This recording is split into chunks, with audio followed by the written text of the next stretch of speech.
Les 7 habitudes des personnes qui réussissent tout ce qu'ils entreprennent, de Stéphane Ercoubet. Cher proactif rêveur, aujourd'hui je vais te partager le résumé de ce livre que j'ai lu il y a quelques années et qui a transformé ma vision de la réussite. Pour moi, ce livre est une pépite parce qu'il contient des principes simples mais qui peuvent prendre toute une vie à pleinement appliquer. Et c'est pour ça que j'aimerais te les partager avec toi aujourd'hui. Et je tiens à préciser que dans ce résumé, je vais également y ajouter mon expérience personnelle après ces années d'implémentation justement par rapport à mes propres projets, par rapport à ma propre vie et te partager également ma vision des choses face à ces 7 principes. Donc j'espère que tu es aussi excité que moi. En tout cas, je m'appelle Taha Mounine, je suis coach de vie, j'accompagne les hommes à trouver plus de sens dans leur vie, dans leur mission de vie, dans leur vie professionnelle. Donc si ça t'intéresse, abonne-toi, sonne la petite cloche. Et sans plus attendre, allons voir ce résumé ensemble maintenant. Donc quelle est la première habitude des personnes qui réussissent tout ce qu'ils entreprennent? C'est tout simplement d'être proactif.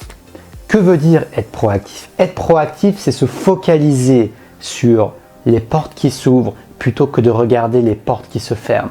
Je te le dis à ma manière, à travers cette métaphore. Et se focaliser sur les portes qui s'ouvrent, c'est être proactif. C'est se focaliser sur les solutions. C'est se focaliser sur ce qui est en notre contrôle plutôt que de mettre beaucoup d'énergie dans ce qui n'est pas en notre contrôle. Que ce soit une énergie mentale, d'inquiétude, que ce soit une énergie physique. C'est-à-dire de essayer par exemple d'enfoncer une porte qui est fermée à double barreau juste avec ton épaule. Tu auras beau mettre de l'énergie, l'enfoncer, elle ne va pas s'ouvrir cette porte. Donc c'est remettre toute cette énergie physique et mentale dans des choses qui sont en ton contrôle. Par exemple, au niveau de la santé, qu'est-ce qui est en ton contrôle? C'est de prendre soin de ta santé, c'est de faire du sport, c'est de prendre soin et d'accueillir tes émotions, c'est de t'enrichir ta vie en te connectant aux autres avec des relations, c'est de manger sainement, de faire une activité physique régulière. Par contre, savoir si telle bactérie, tel virus, il y a très peu de contrôle que tu peux faire. Alors oui, tu peux un peu te protéger, mais il y aura toujours une limite à cela. Donc tu pourras te focaliser que sur ce qu'il y a sur ton contrôle. Dans une entreprise, tu veux créer ton propre business. Tu pourras que te focaliser sur ce qui est en ton contrôle. Tu ne pourras pas te focaliser sur combien d'argent tu gagnes. Par contre, tu pourras te focaliser sur combien de valeur tu apportes à travers ce que tu vends, à travers les services que tu proposes. Et tu pourras également, ce qui est en ton contrôle, c'est de mettre un prix qui te permette d'atteindre tes objectifs financiers et en même temps d'apporter de la valeur aux autres. Ça, tu peux choisir le prix auquel tu vends tes prestations. Tu peux choisir également de te former, de lire des livres, de rencontrer d'autres entrepreneurs pour apprendre, évoluer et grandir et augmenter tes chances de réussir justement à rendre ton entreprise pleine de succès. Donc tu vois, c'est une sorte de sagesse, être capable de distinguer et surtout lâcher prise sur ce qui n'est pas en ton contrôle pour te focaliser sur ce qui est en ton contrôle. Si tu arrives à appliquer ce principe, cela pourra grandement changer ta vie. Donc voyons voir le deuxième principe. Le deuxième principe des 7 habitudes des personnes qui réussissent tout ce qu'elles entreprennent, c'est tout simplement de savoir où tu vas, d'avoir, on va dire, une destination en tête, de définir un objectif. Parce que si tu définis quelque chose où tu vas, si tu définis une direction, un objectif, tu auras beaucoup plus de chances d'y arriver. Si tu décides d'aller à Rome, tu auras beaucoup plus de chances d'arriver à Rome. Par contre, si tu te dis je vais juste voyager, on verra, eh ben, tu auras moins de chances d'arriver à Rome. Je ne suis pas en train de dire que l'un est mieux que l'autre. Je dis juste que si ton objectif c'est d'arriver à Rome, tu auras beaucoup plus de chances d'y arriver en définissant que tu veux aller à Rome. Donc moi, je vais t'ajouter mon expérience personnelle par rapport à ça. C'est vrai qu'au début, quand j'ai lu ce livre, j'ai été très exigeant. Je me dis, il faut toujours définir quelque chose de très précis.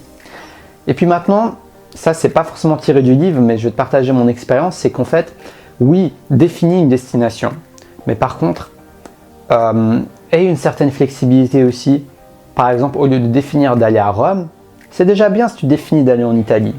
Tu vois ce que je veux dire? Après, peut-être que tu seras à Venise, mais peut-être que Venise, tu te sentiras aussi bien que si tu étais arrivé à Rome et qu'au final, sans t'en rendre compte, tu vas découvrir les merveilles de Venise.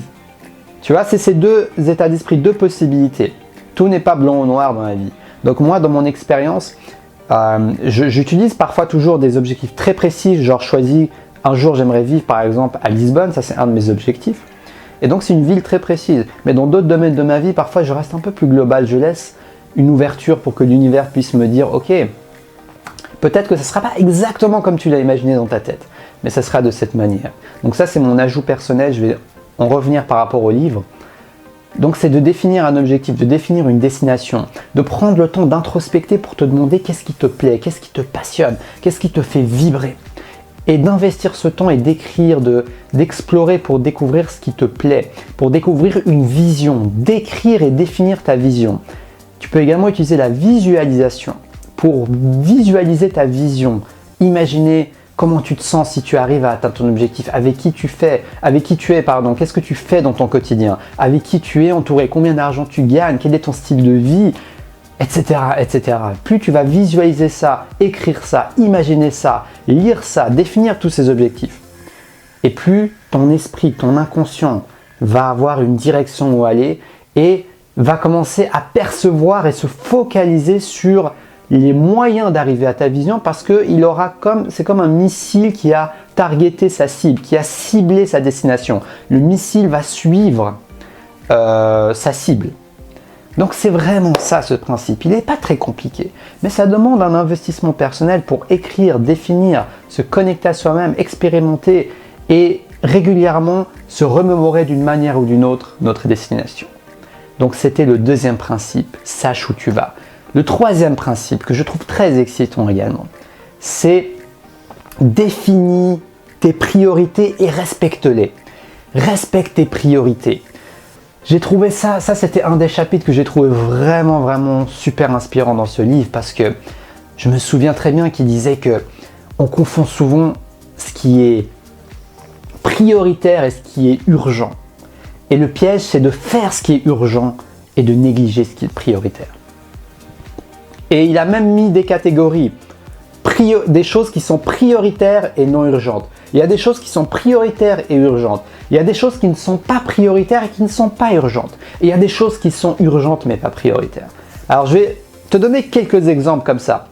Par exemple, quelque chose qui est prioritaire et pas urgent, c'est faire du sport pour prendre soin de ta santé. Si tes salariés, c'est d'investir du temps chaque jour pour créer ta nouvelle activité qui va te permettre d'être libre et de quitter le salariat. Ce n'est pas urgent, tu as ton salaire, t'as de quoi vivre, mais c'est prioritaire parce que si tu fais des actions quotidiennes pour que ton projet à côté puisse aboutir, c'est quelque chose qui te tient à cœur, qui ravive ta flamme intérieure. Donc au final, si tu es honnête avec toi-même, c'est quelque chose qui va être de prioritaire. Mais ce n'est pas urgent. Personne ne va te dire demain matin « Ah, est-ce qu'à 17h après le travail, tu as travaillé sur ton projet personnel ?» Personne ne va te dire ça. À part si tu as un partenaire qui t'aide dans tes objectifs. Mais mis à part ça, il n'y aura pas de patron qui va t'attendre. Donc, c'est quelques exemples que je t'ai donnés. Alors maintenant, voyons les choses urgentes et prioritaires. Alors ça, tu les connais, le loyer à payer, les enfants à chercher, les courses à faire. Il y a plein de choses qui sont urgentes et prioritaires, j'en conçois. Et ça aussi, ça fait partie des choses à faire. Mais en gros, pour résumer, ce qu'il veut dire, c'est que parfois, on met en priorité nos journées, des choses qui sont urgentes, des choses qui ne sont pas prioritaires. On met ça, et au final, on n'a même plus de temps pour faire des choses qui sont prioritaires et pas urgentes, ou prioritaires et même urgentes. Alors souvent, quand c'est urgent, on a beaucoup plus de chances de le faire. Par exemple, si tu as ton activité de coaching, c'est ta priorité, mais que tu as pris rendez-vous, ton client t'attend à 10h. Alors là, c'est urgent. Tu n'as pas trop le choix, tu vas aller à ton rendez-vous. Donc ça, c'est rare qu'on les reporte. Par contre, ce qu'on reporte, c'est ce qui est prioritaire, comme je te l'ai dit, et pas urgent. Donc, l'auteur préconise de lister plein de choses qui sont prioritaires, pas urgentes, de définir ces différentes catégories. Et vraiment de lister tout cela pour avoir une idée beaucoup plus claire, pour ne plus confondre l'urgence et les priorités, pour mettre en priorité ce qui compte pour toi. Dès le matin, tu peux décider quelle est ta priorité. Est-ce que ma priorité, c'est d'aller laver la vaisselle ou est-ce que c'est d'aller méditer? Moi, personnellement, j'ai choisi mes priorités. Mon bien-être, ma santé, ma connexion à moi-même. Ça ne veut pas dire que je ne vais jamais faire la vaisselle. Ça veut dire que je ne vais plus faire l'erreur de la faire en premier. Parce que je sais très bien que je suis qu'un être humain et que si je me remplis de tâches en premier qui ne sont pas urgentes et qui ne sont pas prioritaires, comme par exemple faire la vaisselle, eh ben, je risque de mettre de côté mes rêves, je risque de mettre de côté des choses qui sont importantes pour mon bien-être, ma santé, pour la contribution que je veux donner aux autres, etc., etc. Donc j'espère que tu as bien compris ce principe. Le plus important, c'est de réussir à l'appliquer. Ce n'est pas forcément facile à appliquer, mais ça peut faire toute la différence dans ta vie. Donc mets ce qui est priorité en priorité, ça va faire une grande différence. Le quatrième principe dont j'aimerais te partager, c'est pense d'abord à comprendre l'autre avant de vous chercher à être compris. Et celui-là, alors je peux te dire la vérité, pour moi, il n'est pas du tout facile à appliquer. Cherche d'abord à comprendre l'autre avant d'être compris. C'est tout simplement comme ça qu'on réussit à avoir des relations humaines beaucoup plus épanouies. Parce que si chacun cherche seulement à convaincre et être compris par l'autre, c'est une relation empreinte de dépendance et de pulsion de vouloir imposer notre point de vue à l'autre.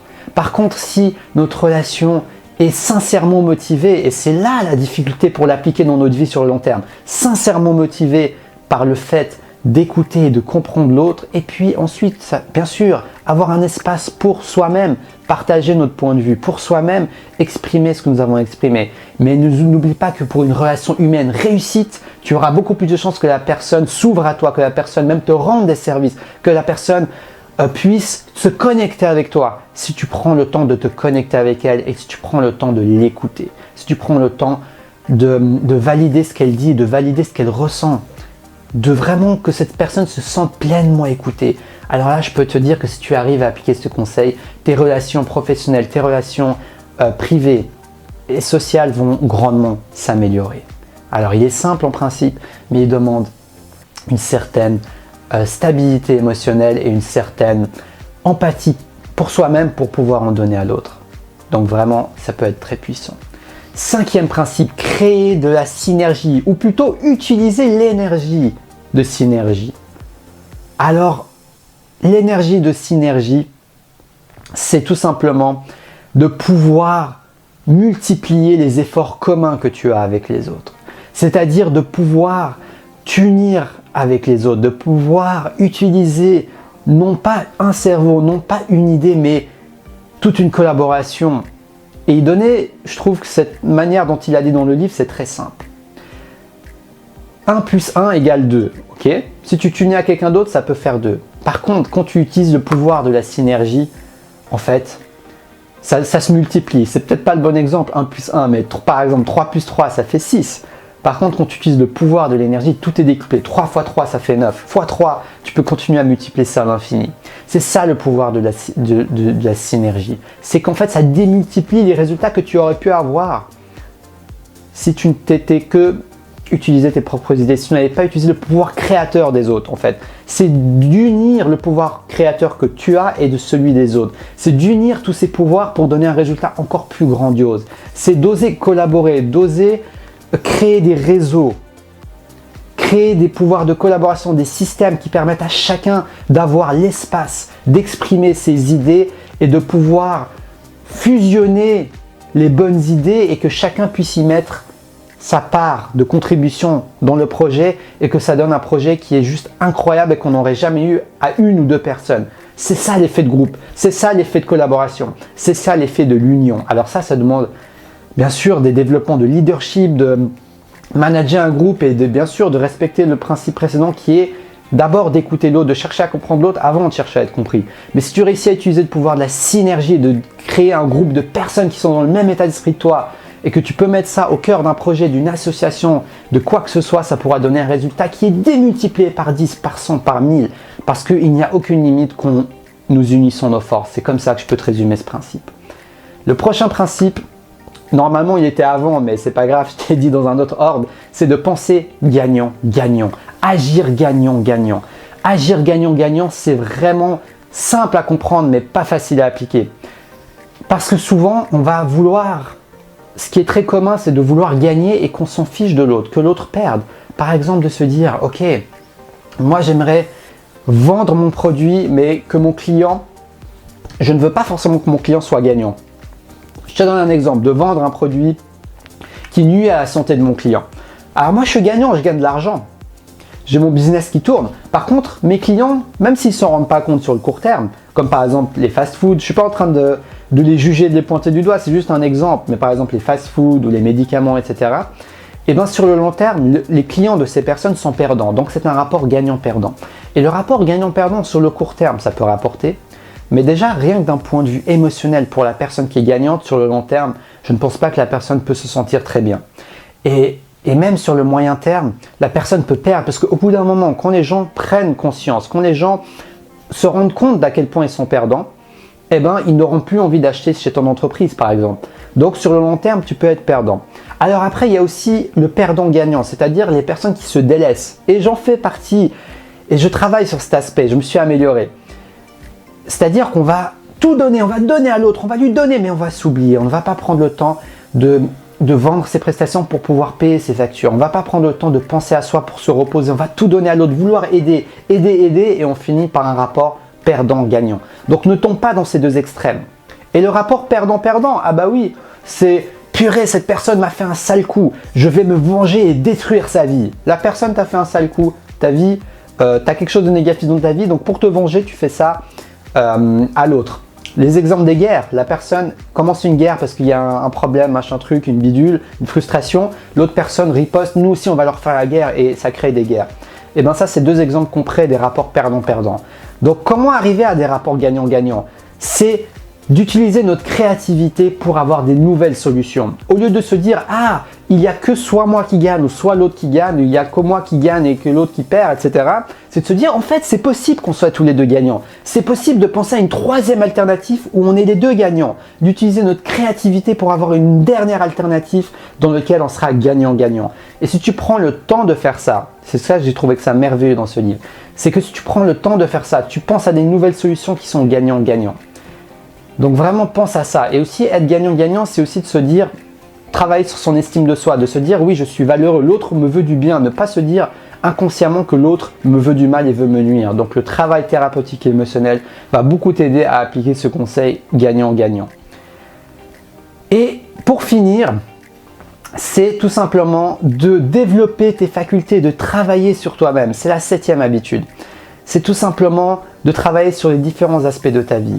Énergétique, émotionnel, financier, spirituel, tes passions, d'investir de l'énergie à constamment évoluer. Parce que, soyons honnêtes, on ne finit jamais d'évoluer, personne n'est parfait et on peut toujours améliorer différents aspects de notre vie, notre manière de nous nourrir, notre santé, nos finances, nos relations, notre connexion à nous-mêmes, notre spiritualité, notre bien-être intérieur, notre estime de nous-mêmes.